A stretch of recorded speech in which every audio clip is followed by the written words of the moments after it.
when I do the solo kata, I'm very definite about stepping off line and moving my energy straight as opposed to going sideways to face the side.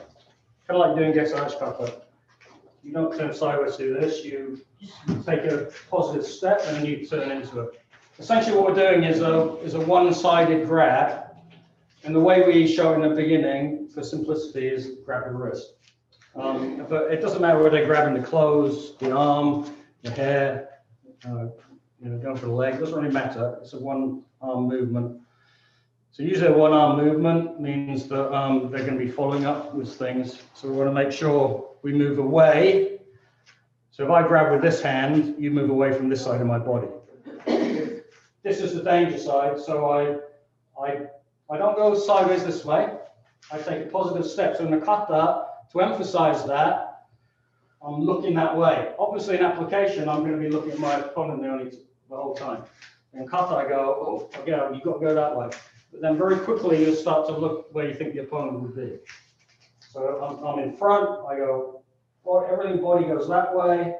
I grab hold of something, not me, grab hold of them. And I keep my eyes here and I'm turning this way. So that's that movement. So I'm pulling, I'm pulling with this hand and I'm pulling, so we've got a burn here. So I'm pulling, and then this elbow, can strike or it can be locking me up. A couple of things might happen here. If I'm not paying attention and this hand gets swung at me, that's my back fist. My back fist immediately covers.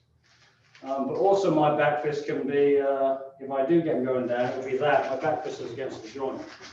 That's why we concentrate on the forearm, not just the snap. And the other part of this is, if I do have hold this way and something's coming at me, if I drop back, that happens. Now the back fist exposing things as part of the head. Right? So it's like, I move off line, and then whatever happens next, if I move off properly, they won't be able to hit me with the right. When you pull, the arm pulls back in. So now I'm here. So that's now my back fist movement. I just lock it and drop them to the ground.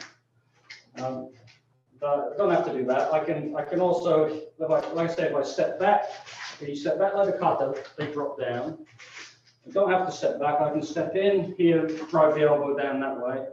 Or like I said before, if they pull back, this is now mine. I said, it doesn't matter if they're grabbing hold of my shoulder, it's still the same basic idea. I move off line, I bring my hands I control my hands somehow this way. So